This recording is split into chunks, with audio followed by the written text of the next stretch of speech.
maaleykum salaam wa rahmatullah ñu ngi leen di nuyu di leen ziyaare man maa ngi tudd Sele Maysa Sow di nijaay ci Khady Diouf dëkk fii ci HLM 3 quartier Darou Salaam. sëñ bi mën nga nu wax lan nga bokk ak Khady. waaw Khady sama soxna mooy tàntaam doom la ci moom voilà. léegi est-ce que mën nga nu nettali comme que yéen a dëkk. koñ bi naka ngeen dëkkee fii ak ñaata kër moo dox seen diggante. fii dëkkuwaayu jàmm rek fii daal jàmm rek lañ fi am diggante bi ay ñetti kër la mais ñetti kër yi kenn dëkku fi donc c'est-à-dire que seen kër ak suñu kër ñoom rek ñoo fi nekk quoi ci diggante bi voilà. à peine oui problème bi ni ma ko yëgee rek mooy bi 0 heure passée dem naa bay tëdd rek dégg éclatement explosion bi daal moo yee ñëpp ñun ñi dëkkoon fii loolu moo ñu yee bi ma ubbee buntu kër gi ma xool à gauche rek gis flamme yi loolu laa ci am après ci laa dawee dem foofu fekk fa quelques personnes ñu commencé nag di jéem a def ay pexe pour ñu sauver ñi nga xam ne sax ñoo nga fa au moins quoi voilà parce que apparemment lakk bi moom ci néeg bi la woon rek quoi yëggul woon ci biir donc te amoon na ay xale yu fa nekkoon aussi voilà loolu daal moom lañ ko yëg ba dem foofu. léegi chaîne bi nga demee fekk situation bi nan la. waaye situation bu dramatique parce que boo gisee néeg bi ni muy lakkee intensité flamme yi ci boppam da ngay calculer xam ne fii moom bu dee nit a ngi fi du fi génn loolu moom parce que bala ñoo dajji foofu déjà c'est un problème kër gi neexut a dugg te xam nga lu la bett mën la yoruñu ay jumtukaay yuñ ko mën a dajjee ay briques lañ doon jël di fëgg buntu yee ka dóor ka def lu ne ça a pris quelque temps près de plus de 30 minutes pour ñu mën a dajji affaire yooyu xoolal nag flamme yu mel noonu intensité bi ay nit ne foofu pendant 30 minutes ça c'est dommage nii lañ ko dundee. ban genre bruit la. non man bi mu defee bruit bi man explosion la jàpp man pour man explosion la voilà explosion moom la sama xel dem loolu moo tax ma génn may xool nag lan la war a doon mais ma ngi dégg am ku ne ci bitti naan lakk ci laa ubbee buntu kër gi ma xool rek gis affaire bi mais explosion la. bi nga ubbee dégg nga ay yuuxu ak tamit. way ñun bin fa yeggee ñu. non du gaz loolu ay wax yi nit ñi fekkewul rek quoi xam nga nit ñi kenn ku ne da ngay wax rek quoi mais du gaz du courant yooyu moom ñun ñoo fekke lépp quoi ñun ñoo fa njëkk ñoo fa mujj donc ñun xam nañ ne du gaz parce que ñun bi ñu dajjee ba dugg léegi ñu naan ñuy calculer ne gaz la du gaz ñu xool à gauche waañ wi foofu la nekk fa la gaz bi nekkoon ñooñu nekk à côté jël gaz bi génne parce que boobu lakk gi c'était pas totalement éteint quoi léegi nag courant bi aussi du courant parce que xam nga fii seen installation yi bu affaire bi amee rek day sauter quoi léegi dañoo mujj woo waa Sénélec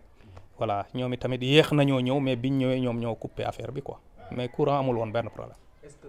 Sénélec confirmé nañ lii du courant. ñan ci. Sénélec. non du courant ñoom ñëpp xam nañ ne du courant loolu du courant. léegi nag kii version yi fa bëri trop. léegi soo yow kii nga xam ne yéen a bokk dëkk. kër daanaka doxul seen diggante. lan nga jàpp ne lakk gi lan loolu la. waa lakk gi moom luñ ci mën a jàpp rek mooy li wóor ba wóor mooy ki nga xam ne mooy ku góor ki di Omar Seck fu lakk gi duggee foofu rek moom xam na ci dara. waaw parce que seen affaire bi day loo xam ne dafa yàgg. tàmbaliwul kero dafa ñëw rek pour finaliser seen situation yi quoi mais dañoo yàgg ci ay problème quoi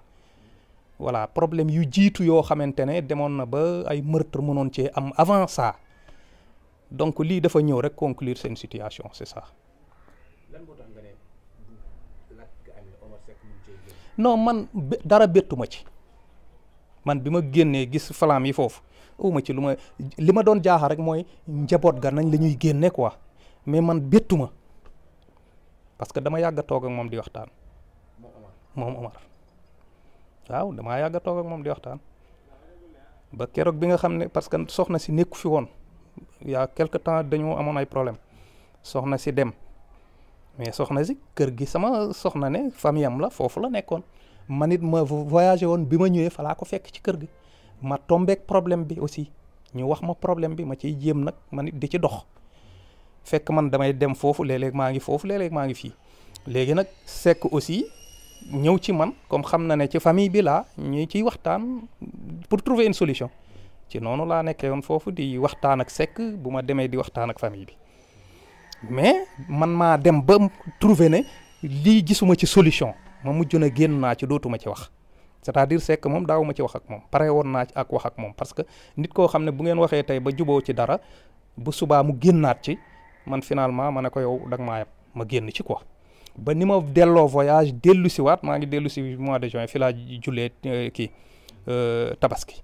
voilà léegi ma toogaat fi ba quelque temps soxna si moom toujours dañ daan déggante même bi ma nekkee fële daf may vocal di ma wax fi situation yi toll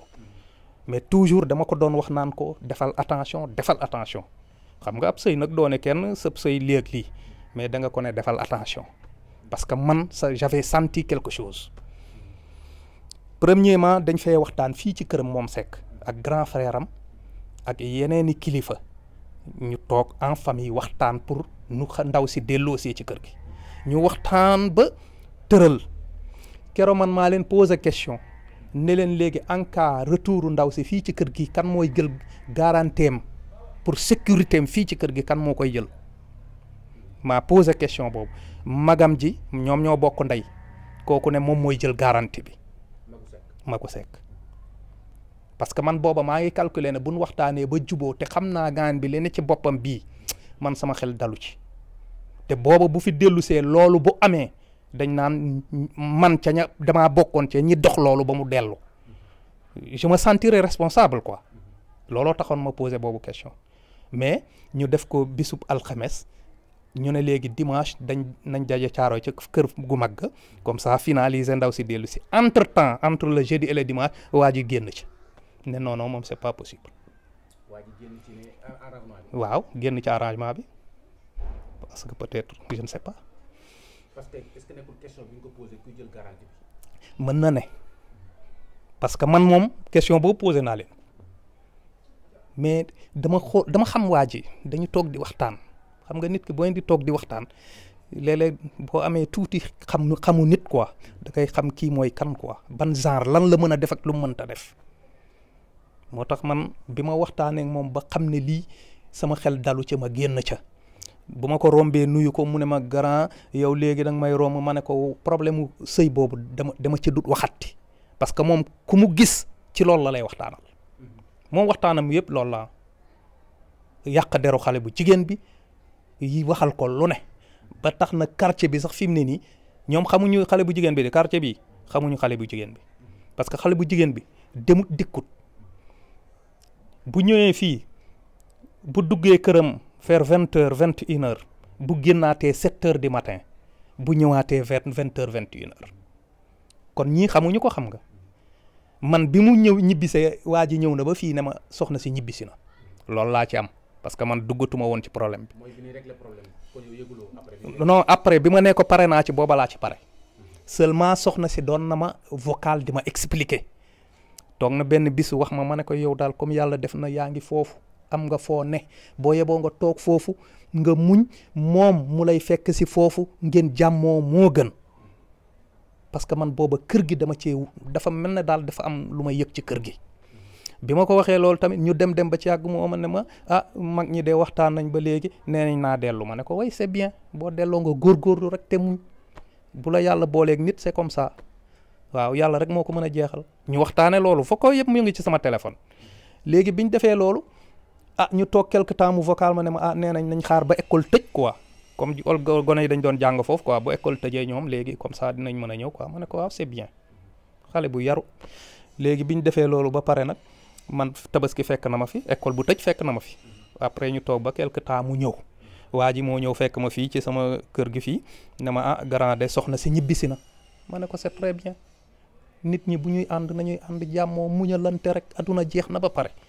ma wax ko noonu yedd ko mu ne ma d'accord après daal di génn dem soxna si tamit inni mu ñëw fii ne ma tonton de ñëw naa ma ne ko góorgóorlul ma ñaanal ko ba pare ne ko nag au cas où yaa ngi sentir loo xam ne c'est un peu louche maa ngi fii def ma signe kon xam nga man toujours maa ngi doon calculer yooyu quoi moo tax kero bi ma génnee gis flamme yi rek daf ma kii quoi dafa métti nit day bàyyi même buñ la tooñee del bàyyi mais ku dul bàyyi c'est pas ça quoi surtout nag fii mu yegg si. moom day jàpp quoi. waaye day jàpp du bàyyi boo gisee tiraillement bi yooyu yëpp boobaak léegi ak yooyu yëpp day jàpp te du bàyyi c'est ça. lan moo tax famille bi tamit ñu xam ne amal affaire ba pare du duggaat ci loolu di bàyyiwaat ko seen doom. pourquoi. c'est une question parce que man ci sama bopp de man bu doon maa yore bu doon man sama doom la ci boppam kii du dellu si fii bu doon maay dogal du dellu si fii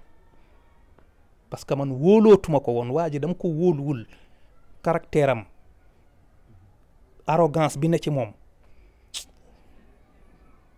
quartier bi laa la wax fu ne wër na fa yàq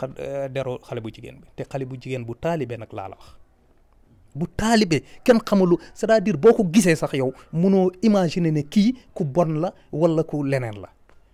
mais day yàq deram fu ne quartier bi fépp nag laa la wax ñi inconscient yi nag jàpp nañ ne bon oui ndaw si noonu la mel fekk nag ñu ngi juum quoi juum nañ. mais nekkul est-ce que tamit du problème mu xaalis bi nga xamante ne nii peut-être ñi koy wax ne ndaw si demoon na ba interdit ko place am tamit est-ce que loolu jàppul loolu tamit ak xale yi. xam nga yooyu yëpp problème yu jàlloon la problème mu xaalis am na ci parce que moom mooy moteur bi yëpp loolu la affaire xaalis mais affaire xaalis ci jabar joo xamante ne amal na la ay doom jabar ju la amal ay doom nekk sa kër déggal la topp la lu ne def nga ko lu ne ci kanamu nit ñi mu nekk ak yow ban xaalis moo jar lii man gisuma ko. xaalis la moom moo ko waraloon loolu moo indi xaalis ba moo tourné ba yegg si fii tey mais ban xaalis moo jar lii rendre tes enfants orphelins quoi comme ça gratuitement pour lan loolu mooy problème bi mais ndaw si moom même buñ ne da koo tere woon place am yooyu amul parce que mu ngi doon dem ci place ba moom bu xëyee mooy yóbbu xale bu jigéen bi bu ngoonee moom mooy dem di indi jëli xale bu jigéen bi. mais dañuy wax ne dañoo defoon comité de biens en même temps dañuy signé monogamie est-ce que loolu lu wér la. way yooyu yëpp mën na nekk parce que man boo déggee ma ne la yàgg na ma waxtaan ak moom won na ma ay kayit yu bari yooyu yëpp wax na ma ko jël na ay kayit won ma yooyu yëpp wax na ma ko nee na ma à l'âge de 53 ans moom day dee moom wax na ma loolu. waaw parce que xam nga fa mu nekkoon daf fa defoon accident ñu defal ko xawma appareil lañ ko defal xawma lan fii mais nee na ma ñooñu nee nañ ko du weesu 53 ans donc bi mu ma koy wax defe naa booba am na 50 ans te booba c'était vers 2023 la ma ko wax xam nga donc yu bëri yu mel noonu yooyu yëpp am na ay këyit ay monogamie ay yooyu bu ko defee yooyu je pense que ne yooyu yëpp c'est des problèmes yoo xam ne daal gisuma daal man lu jar lii daal man daal gisuma ko monogamie ay këyit yi communauté bien yooyu yëpp biens yi bu dee communauté de biens yi ñoom ñoo ko bokk buñ dee bàyyi nañ ko fii xale yi ñoo koy jël non seeni doom la kooku amul problème. nga ne taxaw nga wax na la carrément à l'âge de 53 ans dafay dee. loolu moo ma ko wax kenn waxuma ko man dama doon waxtaan ak moom lii ma lay wax nii moom moo ma ko wax moom moo nga ca dëgg nee nañ ma ne fii mais moom moo ma expliqué yooyu yëpp këyit yëpp won na ma ko saalam boobu lañ toog man dama daan toog fii parce que jamono yooyu bi ma fi ñëwee foofu laay waxtaanee bu ma xëyee fa laay ne ba ñu toog mu may expliqué yëpp jaar-jaaram yëpp la may expliqué. ak jaar-jaaram ak ndaw si yooyu yëpp def ma ko doon expliquer mais man fenn rek laa ko mere lu tax boo ne ko bàyyil du bàyyi loolu rek mooy sama problème ak moom parce que man dama gis ne jullit am na yoo xam ne situation yoo xam ne boo ci yeggee da ngay gëm yàlla quoi mais nag dama gis ci moom lu dut loolu moo taxoon ma mujj koo bàyyi daal. mais dañuy wax ne maanaam capacité bi nga xamante ni moom la am intense bi ak lu metti li est-ce que naturellement moom. ban jikko wala dafa nekkoon ku am lu mu doon jël wala ko doon soppeeku wala ban genre moo mën a yóbbu ci degré bu toll nii. waay boo déggee ma ne la arrogance bi rek mooy loolu quoi c'est-à-dire dafa nekkoon nit koo xam ne man xawma lu muy jël nag parce que man yooyu moom séquma ko moom li ma xam daal mooy mu ngi cigarette moom xam naa da koy jël moom dana tux moom xawma leneen nag mais li ma wóor ba wóor ma moom soppee comme gaaw na lool waaw lu ngeen séq léegi bu ko neexee sensé léegi man nag loolu moo ma kii ci moom quoi loolu moo ma métti woon ci moom nit ki day waa du bàyyi bu doon bàyyi problème bii du agsi fii amul ku ci waxut laa la wax te ku mu gis ku ne yaakaar ne mën nga cee ami pexe dina la dugal ci problème bi mais bu la dugalee ci problème bi yow finalement yow yaa ciy mujj génn parce que du la may dara c'est ça le problème. kon problème bi daal bettu ñu bari quoi. man mii de man en personne wóor na yàlla bettu ma man toujours j'ai senti ça toujours sama tiitoon naa ci lool mais bu ma xale bi jigéen ne day dellu si loo ci mën mënoo ci dara mais man wóoluwuma waa ji wax naa ko de wax naa ko waxati ko ñi ma ko war a wax naa leen ko nee naa leen kii man wóoluwuma ko muy dellu ci kër gaak moom mais bi mu dellu see may gis ñuy dugg ak yéen ça va y a pas de problème. dafa amoon doom ak problème ak taaw bi tamit ba war a nekk fi woon. waaw taaw bi moom nanguwut woon a ñëw parce que xam naa dañoo jubawul quoi ñoom ñaar jubawuñu moom baay bi moom taaw bi kii na ko lool moom kooku moom jàmbat na ko lool daal waaw. mais après bi nga xamante ni affaire bi am na nga dégg version yi. ban version nga jàpp ne mooy version bu wér bu nit ñi di wax. nit ñan ci version bu mel na non réseaux sociaux yi moom li ñuy wax naan ay bonboni gaz la ak ay yooyu yëpp amul moom yooyu moom c'est pas vrai yooyu moom kenn mënu ma koo kii yooyu moom dama naan la déjà c'est pas vrai loolu man je suis témoin oculaire kooku amul kenn ku ma ko nettali ñun ñoo fay lakk gi ñun ñoo def yooyu yëpp loolu amu fa leneen nag li nga xam ne ci biir famille bi la ak diggante sekk ak yooyu li ma ci xam loolu mooy dëgg keneen nag ku wax leneen lu dul loolu peut-être for na ko feneen mais man li ma sekk wax li ma la wax nii sekk ma ko wax. après bi affaire bi amee est-ce que famille sekk ban acte lan def. vraiment ñoom keroo ci le lendemain maanaam ajjuma ci suba gi frère am boobu ma lay wax ñoom ñoo bokkoon ndey te ñu bokkoon réunion ba ñëw na fi le matin bi mu ñëwee tamit lim doon wër nee na xaw ma ban papier xaw ma pour lan loolu pour affaire hôpital la woon ak affaire yooyu mais bi mu duggee tamit xam nga gisul foofu benn kay mu génn dem mais boobaak léegi man dégguma ci ñoom dara famille ba nag fële ñu ngi doon dégganteeg ñoom voilà xam naa peut-être dinañ fa dem parce que kee saraxal nañ ko kero daal mais ñoom gisuñu leen fa. waaw parce que dañ ne sarax si nga xamante ni mooy famille ku jigéen ki famille ku góor ki ñëwuñu fa. ñëwuñu fa way. est-ce que famille ku jigéen ki tamit bi ñee di saraxal ñoom dem na. non. beneen bi tamit mooy corps yi nga xamante ni ñoo nekkoon hôpital fële nga xamante ni mooy hôpital Idrissa Pouye CTO. ku ci nekk na nga jël sa corps yóbbu. waaw ku ne suuli seb néew. mais lu waral loolu. ah mais cela veut dire ce que cela veut dire xam nga ne bu fekkente ne jëkkër ak jabar kay génn nañ àdduna famille bu ne ñëw jël kooram yóbbu cela veut dire que y a mésentente quelque part y a quelque part où ça cloche. parce que ñii ñu ngi denc Touba ñii denc Ouakam. waaw c'est ça kenn ku ne jël sa néew noonu dong la demee cela veut dire que ne y a quelque chose entre les deux familles te li nekk ci diggante famille bi yëpp problème mu Seck la c'est pas quelqu'un d'autre parce que man li ma jàpp mooy famille yu Seck lii Seck def ni ànduñu ci yëguñu ko mais neexu leen mais nag Seck boppam moo créé loolu moom moo créé loolu ay mbokkam sax xam mbokkam yi bëgguñu loolu de parce que man keroog bi may toog ak frère am boobu ma naan la ñoo bokk ndey kooku day wax day yuuxu ci kawam di ko wax dëgg mais c'est-à-dire da doon koo xam ne est-ce que amoon na respect ci nit c'est là-bas le problème mais xam naa ne ay mbokkam peut-être problème bi ñu am mooy ni situation yi demee c'est que dem na mais ñoom man gëw ma ne ñoom dara kii nañ ci dara ñoom wallahi métti na leen lool parce que yëguñu tinuñu loolu laa gis parce que am nañu fi ñëw voilà. léegi ki nga nee na kër gi ay doom yeeg nekkoon ak mbindaan mi. léegi mbindaan bi nan ngeen fekkee woon situation way mbindaan mi ñoo ko génne gis nga fee ci kaw ne foofu lañ ko yéegal mais dañ ko wàcce waaw moom niñ ko fekkee xam nga moom mbindaan mi way ndeysaan moom itamit sonn na lool moo ci gën a sonn daal moo ci gën a sonn mais bi nga xamante ne yàlla def na bañ dajji bunt yi ba mën a dugg yooyu biñ ko yéegalee ci kaw moom fii la jaare sax moom ci kaw kii bi boor bii nii fi la jaare dañ ko tëbal quoi mais moom lakk gi métti na trop après ci lañ ko indi fii ci buntu kër gi ma jël ñaari xale yu jigéen ñi indi leen fii tëral leen fii quoi ñoom dara dalu leen quoi mais xam naa effet kii bi rek quoi léegi ku jigéen ki ñu tëral ko fee parce que moom dafa soxla woon ngelaw li quoi mais foofu tamit toog nañ lu yàgg 1 heure ou 2 heures de temps secouriste yi di doog a ñëw ça a pris du temps avant ñuy ñëw yàgg na toog nañ fi xale bi di jooy di ñaan ndox mais xam nga ñu ne boo njën ndox mi baaxu ci affaire yooyu quoi voilà noonu lañ def daal ba waa kii ñëw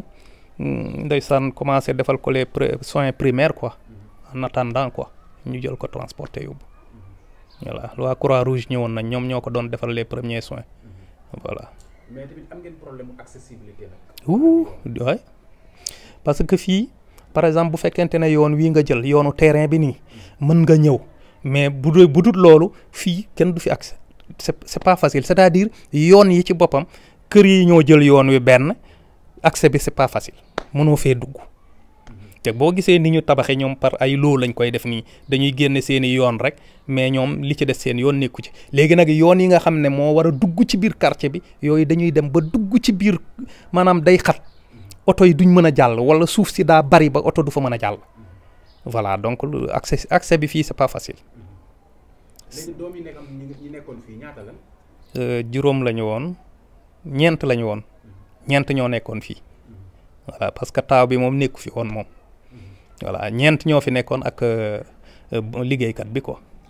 voilà. léegi si làmmiñu mbindaan bi lan la jot a révélé moom déjà bi mu ñëwee tëdd fii rek nee na Seck lakk na kër gi bi mu koy wax nit ñaa ngi naan ko bàyyi li ngay wax parce que pour te montrer que ne man li ma jàpp mooy quartier bi am na ñoo xamante ne xaw ma nan laa leen mën a qualifier am na yoo xamante ne nañ ko wax li nga xam ne mooy dëgg ba nañ bàyyi ñu wax ko. pour éveiller la conscience des autres yu mel nii boo ko gisatee ëllëg nga mën caa jóg bala moo yegg si fii mais bul camoufler yenn choses yi pour lan ban intérêt am na nit ñoo xam ne seen responsabilité man dama ciy douter quoi ils ne sont pas responsables am na population boo xam ne bu fekkente ne da nga leen a jiite il faut être au juste milieu waxal ngir yàlla bul waxal ngir nit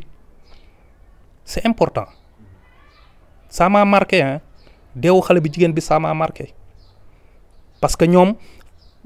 ni ñu jàppe xale bu jigéen bi à cause de xale bu góor bi mooy dem di wax ci xale bu jigéen bi loo xam ne du dëgg du yoon ñoom ñu gëm loola teguñu ko fenn xale bu jigéen bi yaaram la de taalibe xale bu yaru nga ne bindaan dina wax ne Seck moo ko wax fii ñëpp di dégg ñu naan ko noppil bul wax loolu ci sama kanam kenn nettaliwu ma de man événement bi muy tàmbaleek ba muy fin ci sama kanam la kenn nettaliwu ma parce que man xale bu jigéen bi dong laa doon wër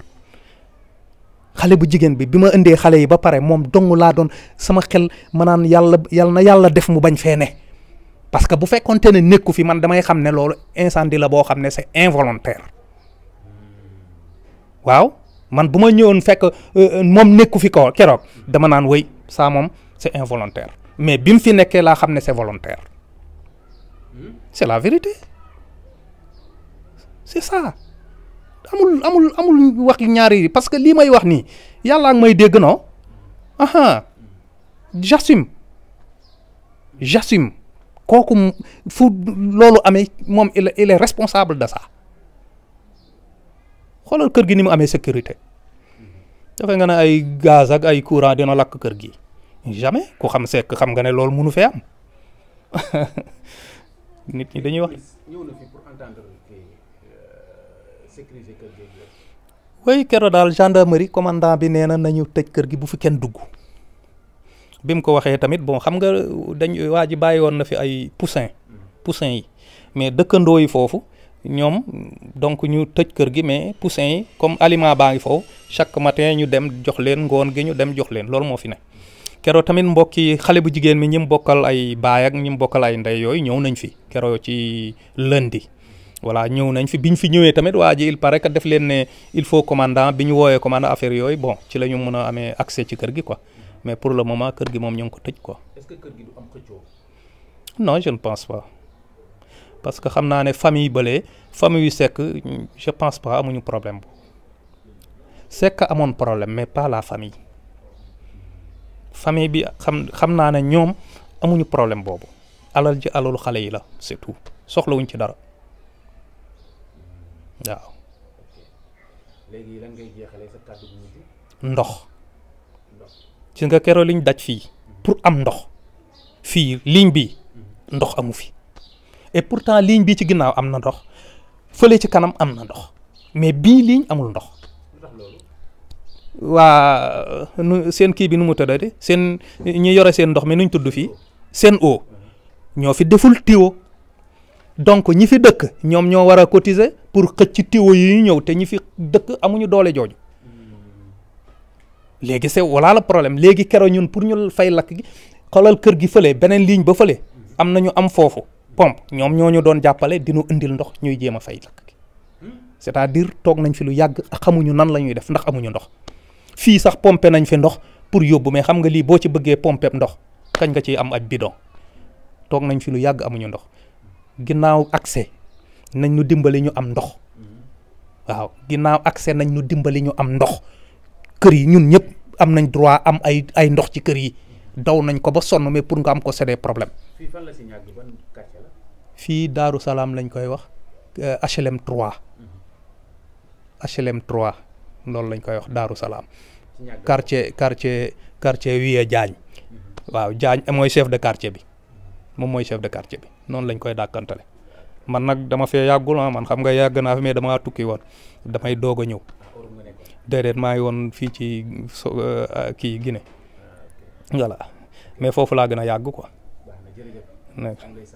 waaw di leen gërëm yéen tamit ci seen taxawaay bi rafet na